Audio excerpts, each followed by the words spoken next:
నేను మన వివాహ వ్యవస్థ మీద, మన కుటుంబ విధానాల మీద కొన్ని వీడియోలు చేస్తున్నాను. వాటిని అందరూ ఆదరించినందుకు చాలా సంతోషిస్తున్నాను.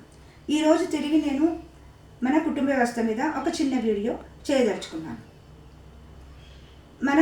మన కుమారునికి వివాహం చేసినాక కోడలు ఇంటికి వస్తుంది. కొత్తగా వచ్చినటువంటి ఆ అమ్మాయిని మనం ఎంతో ఆనందంగా ఆహ్వానిస్తాం. అందరికీ ఎంతో సంతోషంగా ఉంటుంది. అయితే ఇక్కడ నేను చెప్పదలుచుకుంది ఏమిటంటే, వివాహానికి ముందర రెండు కుటుంబాలు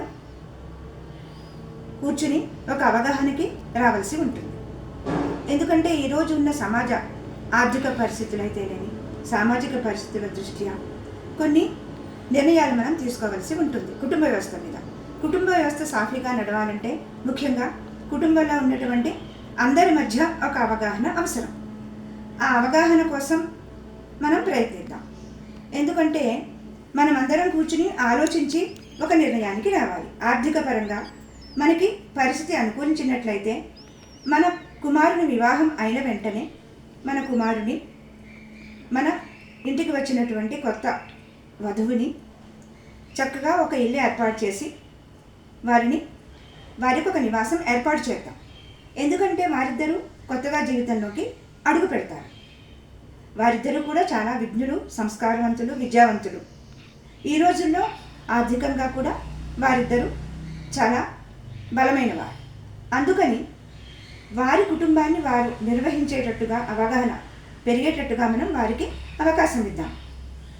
ఎందుకంటే వారిద్దరూ కూడా ఉద్యోగస్తులు. కుటుంబాన్ని నడపడం అనేటటువంటిది చాలా సమర్థతో కూడినటువంటి పని. ముఖ్యంగా భార్యాభర్తల మధ్య అవగాహన పెరిగినప్పుడు కుటుంబాన్ని నిర్వహించడం చాలా సులువైనటువంటి పని. అయితే మనం ఈ అవకాశాన్ని వారికి ఇద్దాం. ఇక్కడ కూడా మళ్ళీ నేను మాతృమూర్తి గురించి ప్రస్తావించవలసి వస్తున్నది. ఈరోజు సమాజంలో కుటుంబ వ్యవస్థ విచ్ఛిన్నం అవడానికి తిరిగి మళ్ళీ మాతృమూర్తే కారణం అని ఒక నింద మనం భరించాల్సి వస్తుంది. అందువల్ల మనం ఎటువంటి నిందలు భరించవద్దండి. ముఖ్యంగా మన కుమారుని వివాహం అయిన తర్వాత అతని జీవితం సాఫీగా సాగనిద్దాం. అందుకోసమని అతనిని కొన్ని రోజులు, 2 సంవత్సరములు లేదా 3 సంవత్సరముల పాటు మనకి దూరంగా ఉండనిద్దాం. ఎందుకంటే మనం నిర్వహించినటువంటి కుటుంబ పరిస్థితుల దృష్ట్యా మనం వారికి ఎటువంటి సలహాలు ఇవ్వవద్దు. మనకున్న అనుభవం మనం ఉంచుకుందాం. మనకున్న అనుభవాన్ని మనం ఉపయోగిద్దాం. కానీ వారి కొత్త సంసారంలో వారి నిర్ణయాలు వారిని తీసుకొనిద్దాం.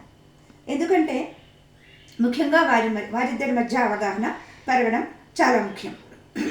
అయితే ఈ రోజుల్లో నాకు ఉన్నటువంటి ఒక సందేహం ఏమిటంటే, ఈ రోజుల్లో ఉన్న సమాజ పరిస్థితుల దృష్ట్యా ప్రస్తుతం ఉన్న పిల్లల కోసం, ప్రస్తుతం వచ్చే కొత్త తరానికి పాత తరం యొక్క సలహాలు కానీ, సంప్రదింపులు కానీ, ఆదరణ కానీ చాలా అవసరం.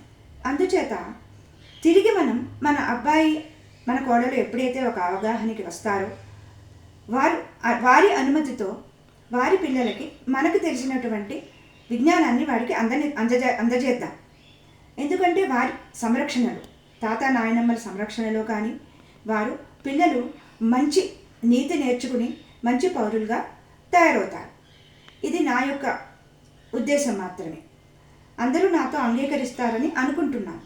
ఇది మనం ఎప్పుడు చేయాలంటే, ఆ భార్యాభర్త పెద్దవాళ్ళ అవసరం మనకి ఉంది, పెద్దవాళ్ళ సలహాలు మన పిల్లలకి అవసరము అనుకున్నప్పుడు మనం వారికి ఒక నైతికంగా ఒక సపోర్ట్ ఇద్దాం. అందరూ నాతో అంగీకరిస్తారని అనుకుంటున్నాను.